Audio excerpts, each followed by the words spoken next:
ओहो, ये तेरी कुत्ते की पूंछ जैसी चोटी भी ना सीधी होने का नाम नहीं लेती। तेरे बाल बाकी लड़कियों की तरह क्यों नहीं है? अब हम क्या जानत अम्मा, ये बाल तो तुमन ही हमको दिए हैं, इसमें हमारी कोनो गलती नहीं है। बड़ा पता नहीं कौन तेरे जैसी पूंछ वाली लड़की से शादी करेगा। तभी पंडित के साथ हरीश उनके घर पहुंचता है। आप बुरा न माने तो मैं अपने बेटे की शादी आपकी बेटी से करना चाहता हूं, और बाल जैसी तो कोई समस्या नहीं है। आजकल शहर में बहुत पार्लर हैं, बहू के बाल एकदम सीधे हो जाएंगे। अरे आप कौन है पंडित जी? आप? अरे आप अपनी बेटी का रिश्ता करवाना चाहती थी ना। हरीश जी हमारी जान पहचान के हैं और वो हमारी झुमरी के लिए हाथ मांगने आए हैं। वो जानते हैं झुमरी कितनी सर्वगुण संपन्न है। अगर ऐसी बात है तो मैं इस रिश्ते के लिए खुशी खुशी राजी हूँ। मुझे और क्या चाहिए? मेरी बेटी एक शहर वाले परिवार में जाएगी। लेकिन हरीश जी, मेरी बेटी तो गांव की है, उसे समझ नहीं है शहर की। आप किसी बात की चिंता मत कीजिएगा, मैं हूं ना। बेटा, अब तुम हमारे घर की बहू बनने वाली हो। चलो हम तुम्हें किसी पार्लर में ले जाते हैं। इस गांव के बाहर एक पार्लर है। सच्ची क्या? शुक्रिया बाबूजी।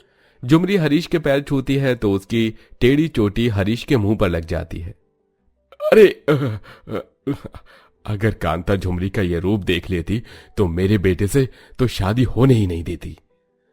हरीश अपनी कार में झुमरी को बिठाकर गांव के बाहर के पार्लर में ले जाता है, जहां उसके बाल को स्ट्रेट करवा देता है और अब वो बहुत अच्छी लगती है। अरे वाह, अब लग रही हो ना तुम हमारे घर की होने वाली बहू। अब कोई तुम्हारे बाल की वजह से तुम्हें नहीं चिढ़ाएगा। शुक्रिया बाबूजी, आप नहीं जानत हमको लोगन कौनो कौनो बात कहकर चिढ़ावत थे, पर अब हमारी भी शादी हो जाएगी और हम भी शहर में रहेंगे। अरे झुमरी बेटी, इसमें शुक्रिया कहने वाली कोई बात नहीं है। देखना तुम्हारी जिंदगी बदल जाएगी शादी होकर। बेटा, अब मैं तुम्हारी फोटो ले लेता हूं तुम्हारे ससुराल वालों को दिखाने के लिए। यह कहकर हरीश झुमरी की फोटो खींच लेता है और झुमरी को उसके घर छोड़ देता है। शादी पक्की करने का शगुन, फल, मिठाई इत्यादि कौशल्या को सौंप कर आता है।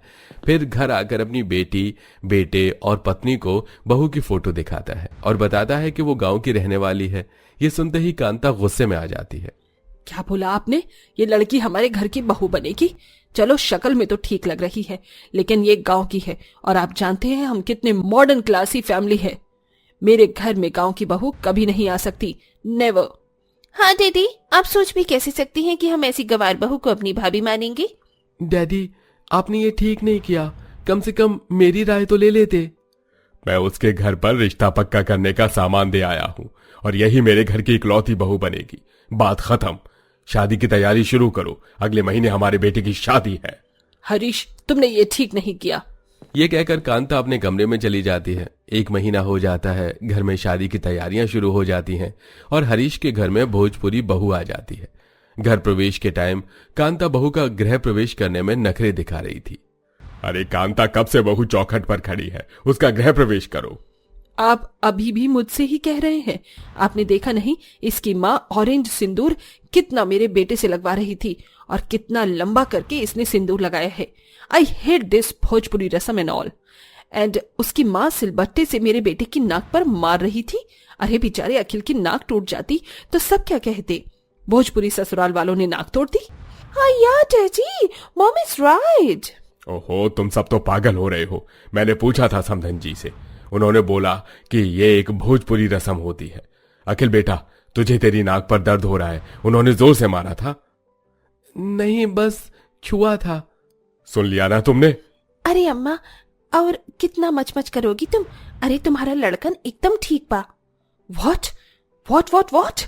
What are you saying? Harish, ये लड़की कौन सी लैंग्वेज बोल रही है?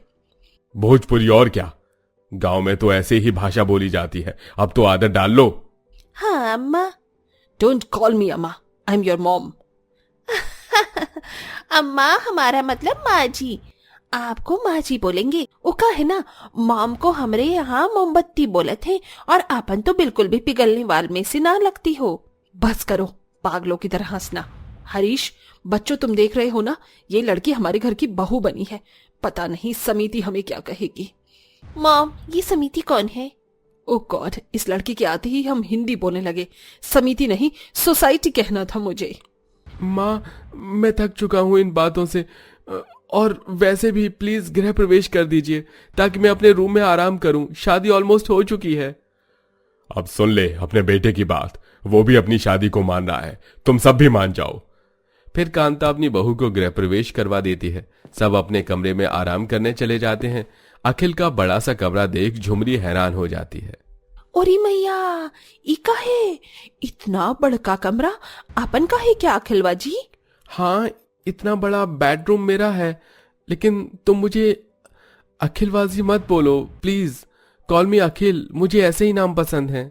ओ सुरी सुरी, अब हमरी शादी हुई गवा तो हम आपन का नाम नहीं ले सकते हैं।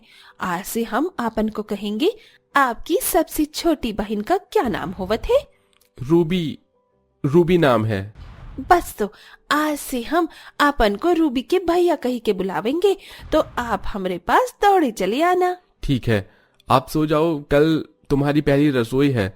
I am also fed up and tired. का मतलब बा? अरे मेरा मतलब है मैं थक गया हूँ, सो जाओ। फिर पति पत्नी दोनों सो जाते हैं। अगली सुबह 4 बजे भोजपुरी बहू नहा धोकर रसोई में लिट्टी चोखा दाल बाटी तैयार कर देती है।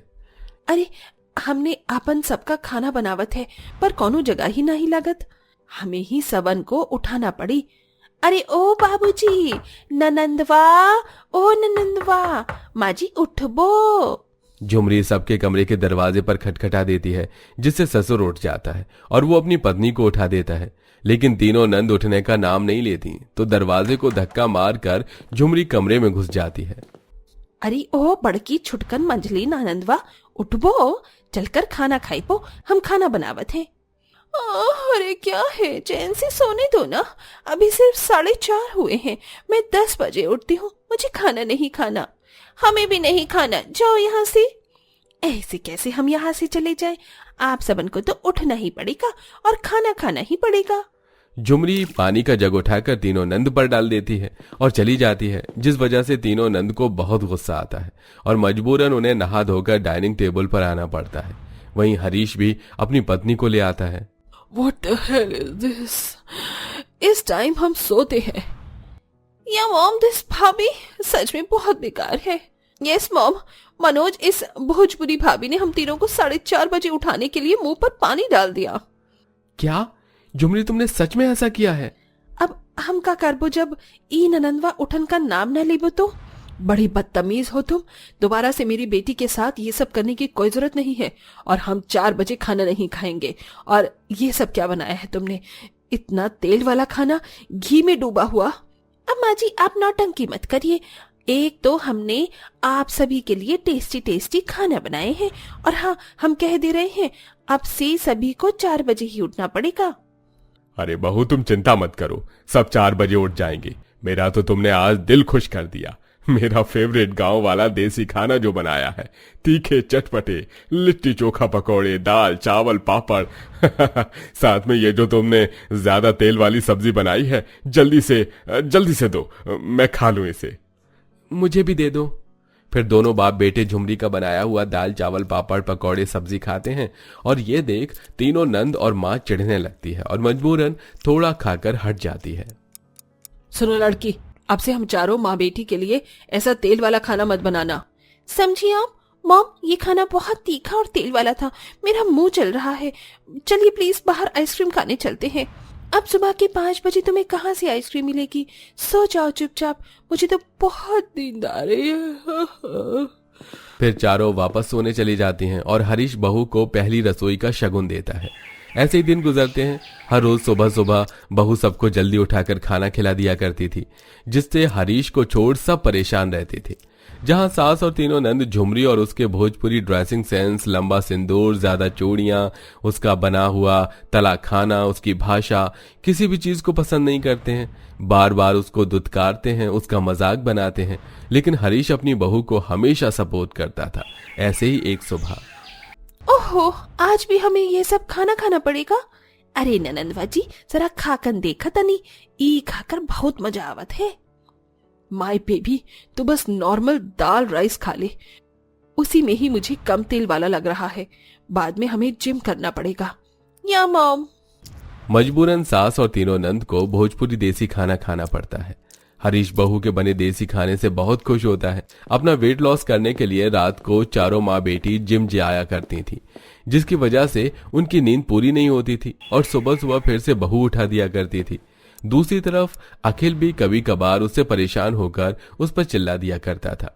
ऐसे ही एक शाम को वो घर आकर कॉफी मांगता है, लेकिन झुमरी उसे तुलसी अदरक का रस लाकर दे देती है। ई लीजिए, आपका सरदर्द इससे खत्म हो जाई।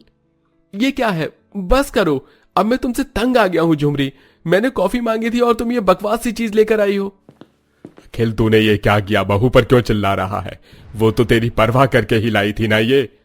आप तो चुप रहिए, उसने बिल्कुल ठीक किया है। जब कॉफी मांग रहा था तो उस भोजपुरी को कॉफी देनी चाहिए थी ना कि अपना देसी नुस्खा। हमको माफ कर दीजिए रूबी के भैया। ये बोलते ही झुमरी अपने कमरे में रोने चली जाती है। फिर हरीश अपने बेटे को समझाता है और दोनों झुमरी के पास जाते हैं।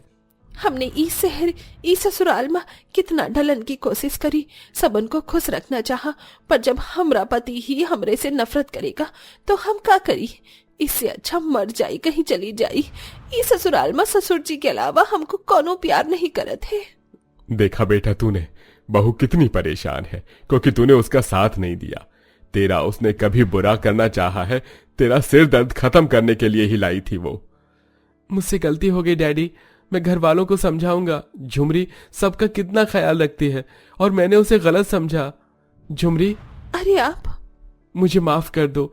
आज के बाद दोबारा ऐसा कभी नहीं होगा। धीरे धीरे सब अच्छा होगा। तुम्हें कहीं जाने की जरूरत नहीं है, समझी कि नहीं? आप भोजपुरी बोलत हैं? हाँ, तुमरे जैसा थोड़ा थोड़ा बोलन चाहिए। तुम दोनों फिक्र मत करो, धीरे धीरे वो सब भी समझ जाएंगे। सबसे पहला सपोर्ट तुम्हारा जरूरी था अखिल। इस तरह अखिल झुमरी को संभाल लेता है। अगले दिन से झुमरी अपने ससुराल वालों को न जल्दी उठाती है और अपनी सास और नंद से पूछकर कम तेल वाला देसी खाना बनाती है, जिससे धीरे धीरे तीनों नंदे अपनी भाभी से इम्प्रेस होने लगती हैं और कांता भी खुश रहती है और पूरा परिवार भोजपुरी बहू को अपनाकर हंसी खुशी रहने लगता है। तो दोस्तों, आपको कैसी लगी नंद और भाभी की ये जोड़ी और उनकी नोक झोंक? कमेंट करके हमें जरूर बताइएगा।